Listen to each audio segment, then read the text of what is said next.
Hello and welcome, viewers. Today I am going to speak on a matter that if in Assam or in India, if Congress came in power, is it will be benefited for Muslim community or not? If in 2026 upcoming election in Assam Assembly election, if Congress forms the government with 22 Muslim MLAs, is it will help or boost the Muslim community or not? So in this regard, we are going to talk on this topic. The anti-defection law and its impact on the congressional decisions, the implications of our minority representations, and in India, parliamentary system, the functioning of political parties and the internal discipline are governed by the framework that includes anti-defection law, enacted under the 52nd Amendment to the Constitution in 1985. This law outlined in the 10th schedule aims to ensure party loyalty and prevent elected representatives from switching sides or the defying party directives.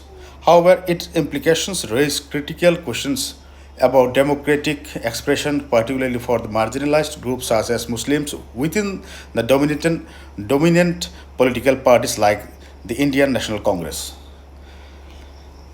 This article explores the mechanism of the anti-defection law, its impact on the member of the parliament and the member of legislative assembly, and its potential consequences for the minority representation, especially within the context of the Congress party.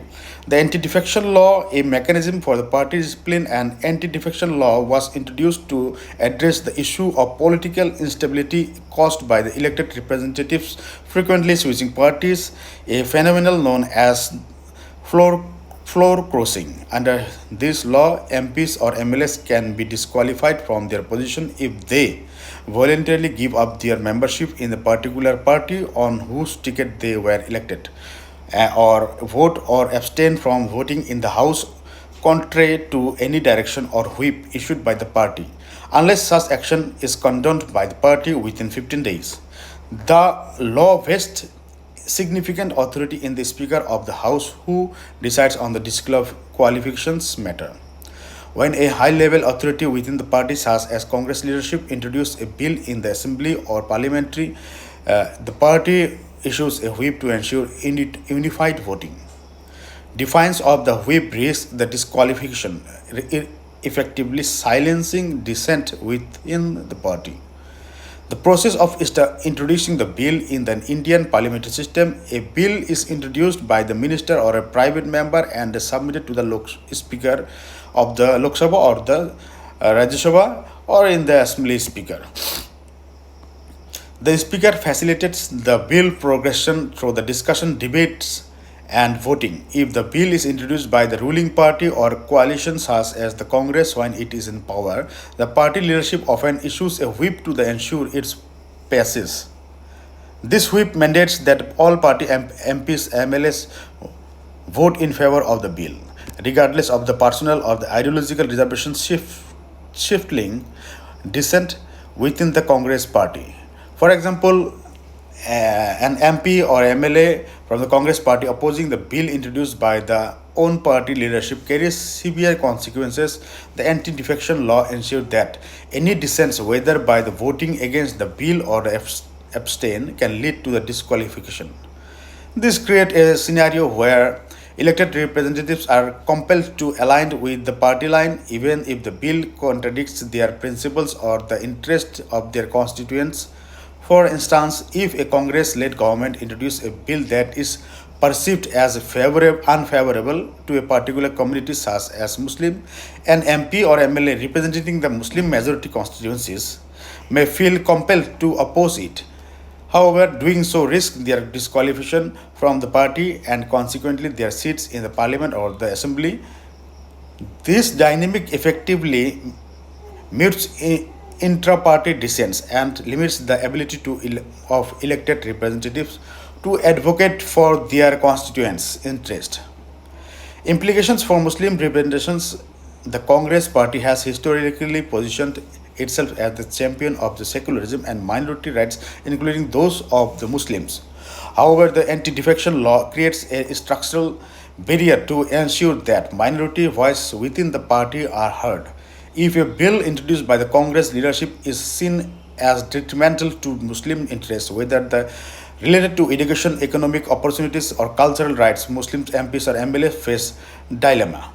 They must either comply within the party whip and support the bill, potentially alienation their constituents, or oppose it and risk disqualifications. This situation raises a broader if questions even if the Congress formed the government can it effectively address the needs of the Muslims if its own representatives are unable to voice the dissents. The anti-defection law, while stabilizing the party politics, may inadvertently marginalize minority communities by discouraging their representative from the challenging party decision. This could lead to a perception that Congress governance does not translate into the tangible benefits for the Muslims, as their elected representatives are constrained from the advocating independently. The broader democratic concern the anti-defection law highlights as the tension between the party discipline and the democratic presentation. While it aims to curb the political opportunism, it also curtails the freedom of elected representatives to act according to their conscience or the need of their constituents. For minority communities, this can exacerbate feelings of disenfranchisement as their representatives may be unable to challenge policies that negatively impact them.